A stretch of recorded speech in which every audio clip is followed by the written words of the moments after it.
Assalamualaikum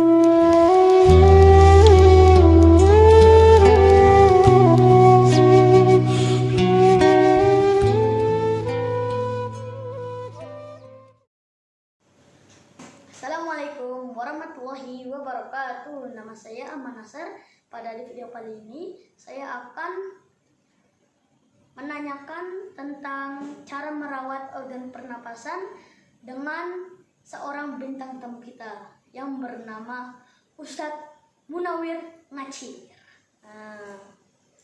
Bapak, gimana kabarnya? Alhamdulillah. Alhamdulillah. Baik. Ini ada tugas apa nih? Ini ada tugas dari Bu Guru nih, Pak. Tugas masalah apa ini? Oh, masalahnya tentang cara merawat organ pernapasan.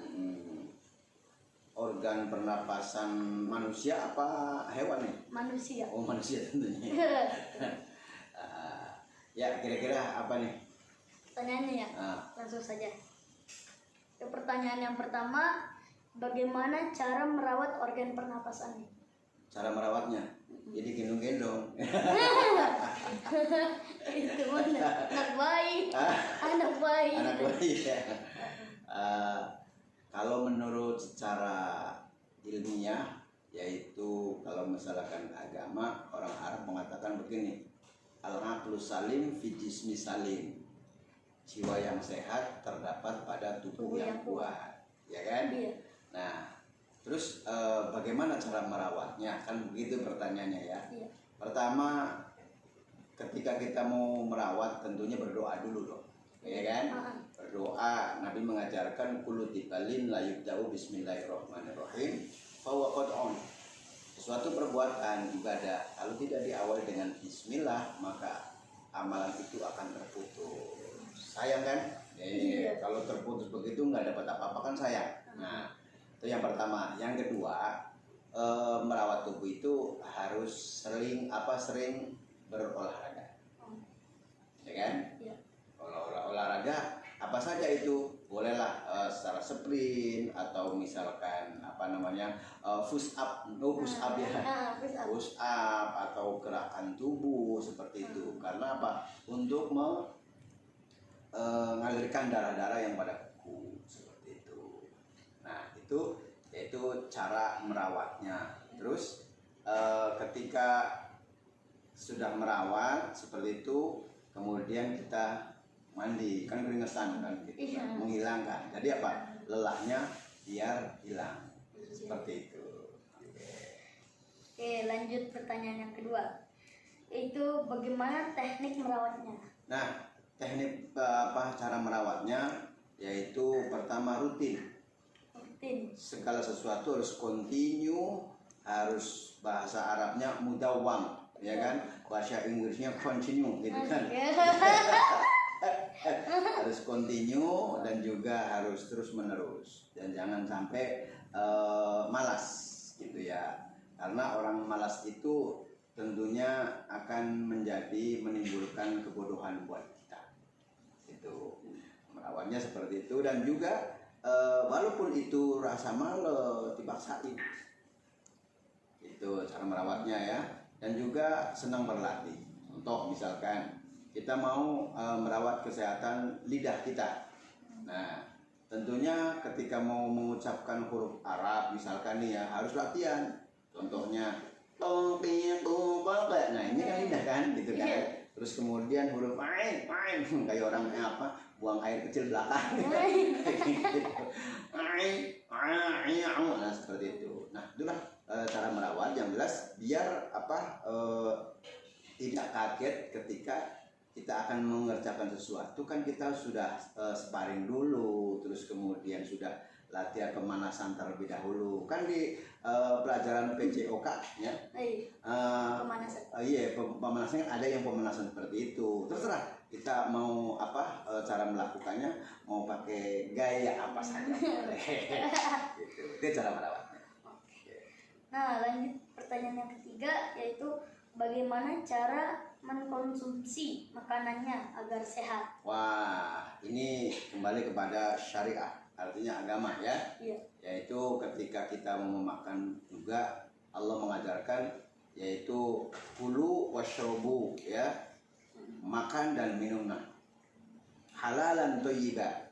Jadi halal dan baik. Kadang-kadang halal, ada yang nggak baik. Gitu. Seperti itu. Jadi mengkonsumsinya harus halalan thayyiba, sesuai dengan ajaran-ajaran yang kita pelajari. Nah, bagi apa mengkonsumsinya? Itu biar di ibadah, dicap ibadah, menjadikan sejanah buat keluarga kita. Nah, tentunya itu tadi rezekinya untuk halalan thayyibah, karena untuk mengalirkan darah kita. Kalau tubuh kita dikasih apa rezeki atau yang halal yang baik, itu tentunya akan menjadikan ibadah semuanya. Gitu. Itu semuanya diajarkan dalam agama gitu. Nah, cara mengkonsumsinya, cara memasaknya, dengan Nabi mengatakan pernah juga dengan Siti Aisyah, istrinya. Nah, itu kalau masak yang baik itu sambil cuel-cuel. Itu Rasulullah begitu nyampein kepada Siti Aisyah, tiba-tiba Rasulullah itu ngambil tepung di dicolek dicolek pakai tepung itu sama Rasulullah. Itu bercandanya Nabi itu. Karena apa? Di situ ketika kita konsumsi juga nggak bosen, terus kemudian rumah tangganya juga cakep gitu. Jadi Nabi suka bercanda juga gitu. Jadi cara konsumsinya seperti itu. Jadi enggak biasanya kan kalau ibu-ibu ya, kalau masak maupun juga sambil merengut ya. Sambil merengut, sambil cemberut, sambil cembet. Iya, biasanya kalau ibu-ibu kalau masaknya sambil cemberut kurang apa? Kurang duit. Nah, seperti itu. Jadi dienakin dan juga mencarinya itu secara halal dan thayyibah. Itu. Oke. Jadi itu ya. Oke. Jadi pertanyaan yang terakhir nih, Pak. Ya, sekian dan terima kasih. Bukan, satu lagi. Satu lagi.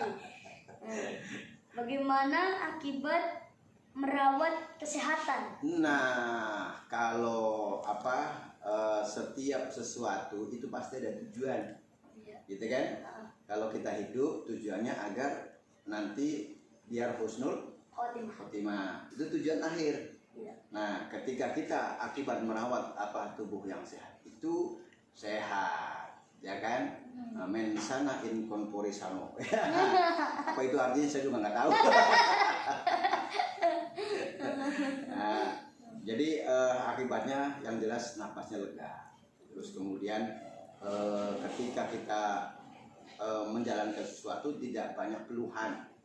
Itu kayak seperti bapak kan banyak keluhan. Begitu duduk sebentar aja udah pinggang, udah nggak kuat, gitu kan? Udah karena udah tua, gitu kan? Gitu. Nah, kalau itu tidak dirawat dengan baik, akibatnya di situ akan banyak sekali penyakit-penyakit yang menumbuh di badan kita. Nah, itulah akibat setelah kita mensosio yang bagus, terus kemudian pertama doa dan juga diawali dengan bismillah, biar ibadah kita olahraga kita, kesehatan kita semuanya akan menjadikan ibadah. Nah, akibatnya hidupnya tenang, belajarnya enak, ya kan? Itu tidak ada beban. Itu akibatnya tuh. Jadi kalau misalkan kita makan yang nggak bagus, akibatnya belajar pun juga otak kita jendel gitu loh.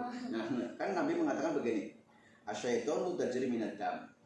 Setan itu mengganggu kita dari saripati makanan, bahkan dari darah kita. Nah, makanya kalau biar jangan kita ada beban. Nah, akibatnya apa? Teliti, terus kemudian kita cara memasaknya harus pakai secara syar'i gitu kan, secara ibadah. Nah, itulah akibatnya akan menjadi cerdas, cerdik, dan juga tidak malas, dan juga yang jelas ini adalah fadhonah, pandai gitu kan.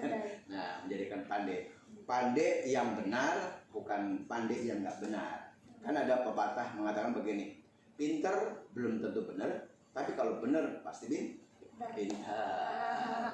Begitulah akibatnya orang yang selalu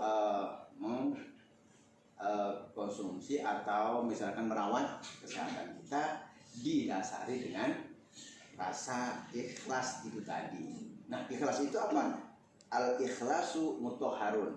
Jadi ikhlas itu adalah suci, gitu kan? Iya. Nah, kalau sudah didasari dengan itu, insya Allah akibat semuanya kita merawat tubuh kesehatan itu menjadikan tubuh yang kuat, gitu. Tuh, seperti itu. Nah, itu dia pertanyaan dari saya tentang cara merawat organ pernapasan bersama Pak Ustadz Munawir Ngacir Dan juga bersama Ahmad Nazar Syarah. Ngacir. Sekian dari kami berdua. Assalamualaikum Warahmatullahi wabarakatuh.